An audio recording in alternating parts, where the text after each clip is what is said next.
Right, no problem. And on what basis slavery Who's gonna do the was timing? abolished by Bible Where leaders? are the Dawah channels? What happened to them? Please bring all the Him? Dawah channels. We need Get me more. one. Get me another one. Please bring them here. Huh? No, that thing there is not going to be a great timer, is it? Why not? Give me a better one, man. Give me another watch. Yeah. Nice. Well done. Good. Thank you. Tell me more about yourself. What's your name again? I am a Christian. No, what's your name? Well, do you have a memory issue, Muhammad? What's No, I forgot. Yeah. You don't have to, because even if I tell you again, I'm going to forget. No. Say it again. What's your name? My name is Arul. Harul. Arul. A-R-U-L. Oh, Arul. Yes. Where are you from, India? I am from India. What part of India are you from? South India. Which part? Tamil Nadu. Tamil? Yeah. Oh, very nice. Are you Tamil tiger? Are all Tamils Tamil tigers? No. Okay. Now. No, but you're Tamil tiger in a different way. Okay. Let's. Are you starting, yeah? Muhammad. You want to start? Yeah, 4 minutes. 1 second. 4 minutes, yeah? What 1 second. Where's the Dawah channels gone? Ah, The topic. you got two. But let's get one of it before you start. Huh?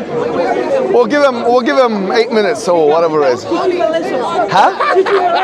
Say again? Give it 10 minutes first. Say again? I can't hear you, bro. No, we'll go back and forth a couple of times. I've never dealt with Arul. What's his name? Ali, please come and join. He would need help pretty soon. Please come. Please come here. He will give you with his toe. Extra 2 minutes. Only his toe. He'll need his toe to review you. Oh, nice. Are you the one who spat on TV? Which one are you? No. Are you the one who thinks good argument is spitting on people? Was it you? I don't think I've never said that a good argument is spitting on someone. Well, you seem to have repeated that.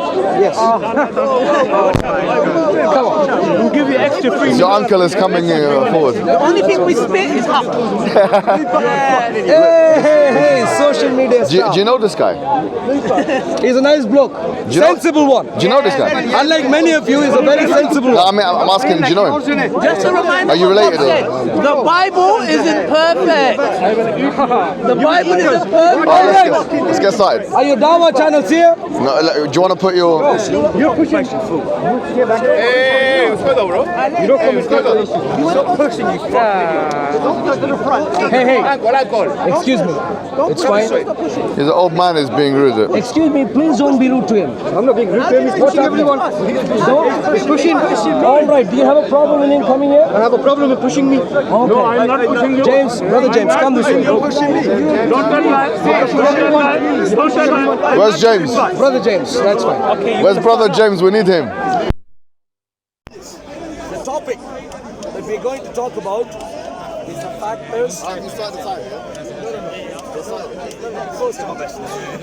Why should we before starting? It's your time. Before starting, discuss the topic. So I am here to talk about the differences between Islamic slavery as recorded in scriptures. Theologically, slavery, for those who read the Bible, The Old Testament and New Testament, yeah? both Okay. reject slavery. Okay, that's going to be quite easy then. Those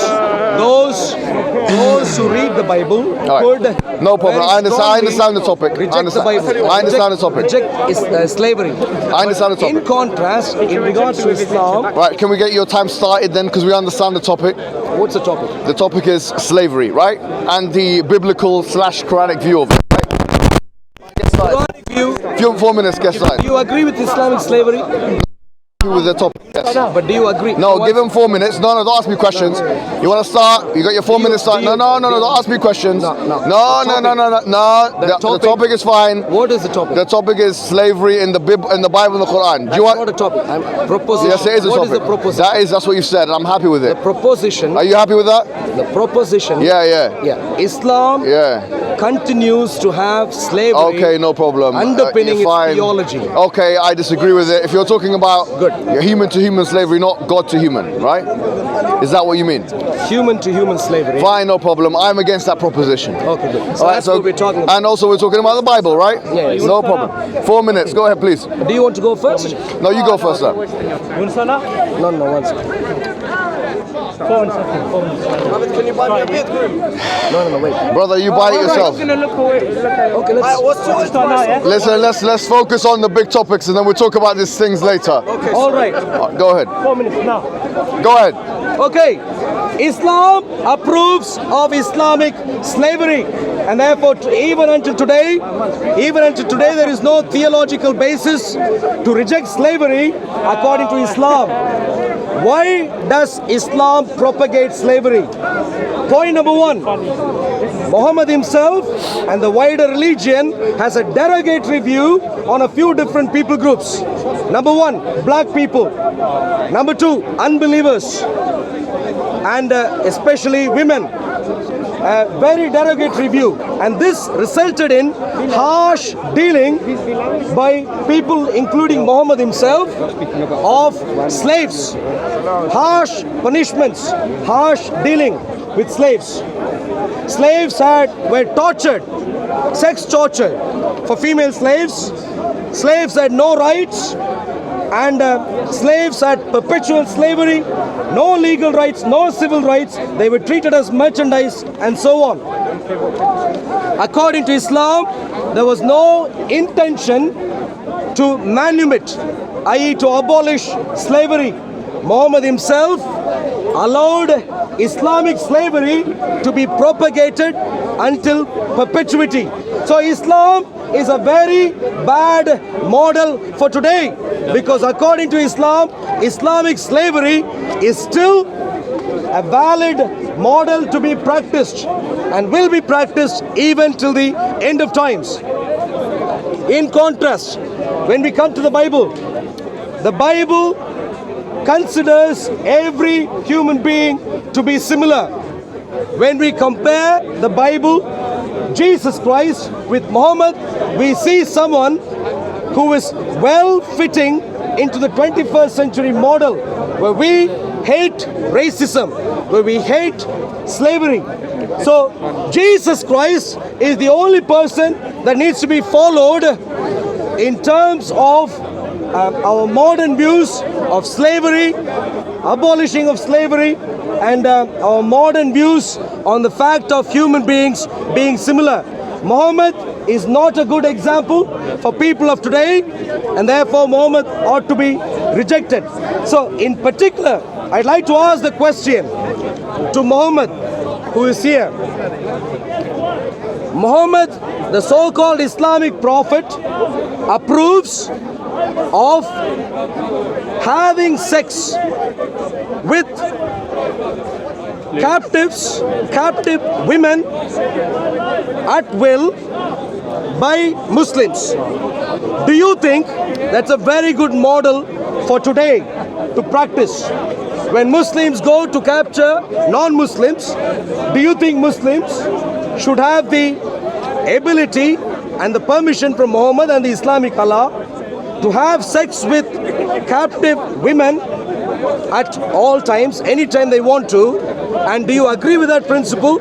Do you think that upholds human values properly? 30 seconds. Okay, go on. Okay. You got 30 seconds. You got 30 seconds. No, that's He's very fine, go on. confident. He's very confident.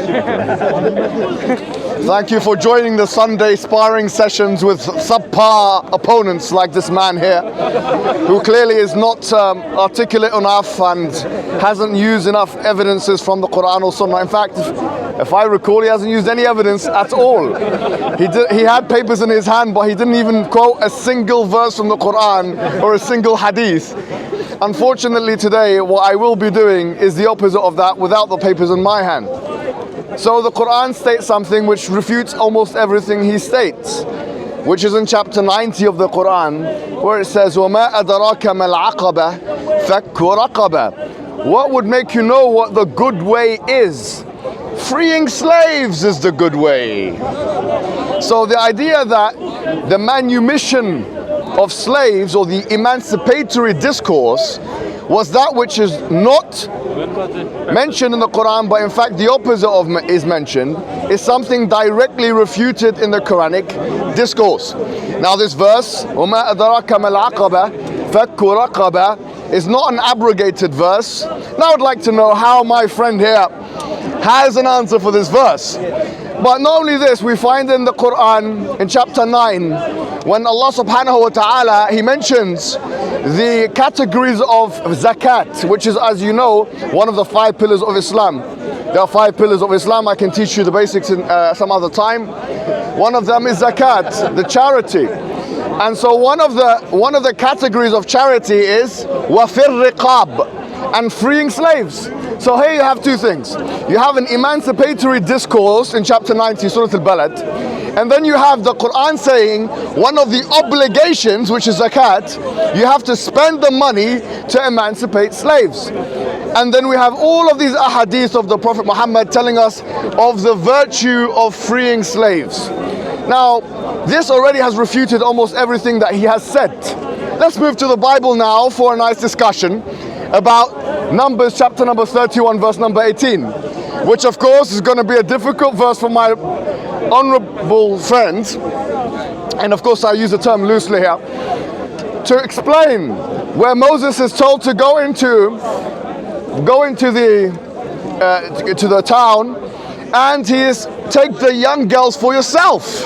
Now, what young girls is he talking about here? When you look at the Babylonian Talmud, which is actually exegetes this particular verse, is talking about prepubescent girls. So Moses is being instructed to take prepubescent girls for yourself as captives. Now, the idea is this: I want to know a single verse of the Quran or a single hadith where prepubescent girls are told to be taken as captives in this manner. In fact, not only this, but if they believe that Jesus is God, because he is part of the Trinity, and therefore he's actually the author of the Old Testament as well, isn't he? Because he's God and he's inseparable from the rest of the Trinity, right? So of course, you have a double problem here. Jesus Christ, therefore, is the one that is commanding Moses to go and take captives, which are girls, for himself in chapter 31, verse 18 of Numbers. So this refutes the secondary claim that he had, that Jesus was completely disassociated from these slaves. So you have 2 things here. You have a complete refutation of the fact that there's not an emancipatory discourse in the Quran, which there is. And then you have a charge which I'm putting forward to this subpar opponent who will have no tools of being able to answer this question. That number 1 was Moses being commanded to take slaves, but also that Jesus commanded this as well. All right, so Muhammad here calls me subpar, but both the points he raised are really subpar. Let's look at both of them carefully. What happened in the book of Numbers? Read the verse carefully. The context corresponds to Moabites. You might have heard about a person called Balaam acting on behalf of the Moabites, leading the nation of Israel to sexual immorality, and thereby allowing Balaam to be able to curse the nation of Israel. That's the historical context. People who were involved in sexual immorality. With that as the backdrop, what Moses said, Muhammad, of course, you need to read the verse carefully. It wasn't talking about pre-puberty.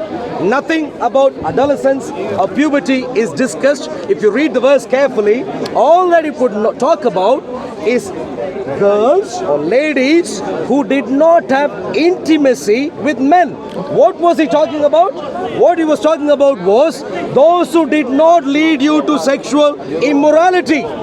Those kinds of girls, I challenge Muhammad, why did you mention puberty? You need to show me that from the Bible. Why the Bible talks about intimacy, number 1. Number 2, the Bible, show to me where these ladies were taken as captives. Read the Bible carefully. What you would find is that everyone else were wiped out, whereas these were allowed to live along with the nation of Israel. That is what you would find. So find one example from the Bible. From the Bible, anywhere, old, new, anywhere you want to go to, Muhammad, and find at the end of the war where women are taken as captive to be held as slaves. Find one example and then let's talk about facts. The problem is this: Muhammad is a Muslim, and therefore clearly he is going to have his issues with his eyes. the problem anywhere, everywhere, whatever he reads, he is going to read Islam into it. Why do I say he is reading Islam into biblical verses? Nowhere in the Bible you would see these women being taken as captives and made slaves to the people. You don't find that in the Bible, yet he reads that. And the reason for that is Muhammad allowed slavery to continue until the end of his life. Sahih al-Bukhari, you say slavery, slaves were manumitted, and that's one of the 5 pillars. Sahih al-Bukhari disagrees with you. Chapter 3, verse, saying 765. 765. Sahih al-Bukhari 3, 765. Narrated Turib, the free slave of Ibn Abbas, that Maimuna bin al-Harith told him that she manumitted a slave girl without taking the permission of the Prophet. A person comes to Muhammad and she says, I have manumitted a slave. The great Islamic Allah, who he thinks allowed Islamic Prophet to manumit slaves, do you know what he says? He says, why did you do it? Why did you let her go? Whereas the Bible dislikes the idea of people being taken as captive slaves, women especially, Muhammadiyah goes on to say, you would have got more reward if you had given her to one of your maternal uncles. So the idea that the so-called prophet called Muhammad implemented manumission of slaves is a fantasy idea, doesn't correspond to reality. Let me ask you this, Muhammad. Time's finished. All right. Well, thank you for that. Unfortunately, you haven't done a good job in answering my interrogation. Actually, the verse says, take the little ones for yourself. This is chapter 31, verse 18 of Numbers. Take them for yourself. And if you're saying this doesn't imply captivity, if you're saying this does not imply captivity, then you'll be going against all halakhic understandings by the Jewish people who have been interpreting this for decades, in fact, actually millennia. And I will say to you once again, go back to the Jerusalem Talmud. There's 2 Talmuds, the Babylonian one and the Jerusalem one. Go and see what the rabbis have said in relation to this verse.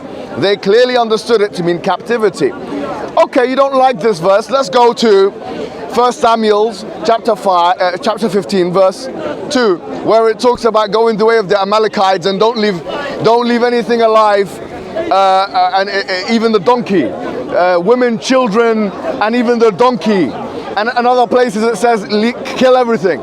So actually, the injunctions in Numbers chapter 31, verse 18, are a step down, even though they mean captivity for women. They're a step down from what we find in 1 Samuel 15. Because in 1 Samuel 15, we see everybody's genocided and everybody's killed. And once again, we have to bring to the attention of the Christian community that you may say this is the Old Testament and it's something we don't want to associate with.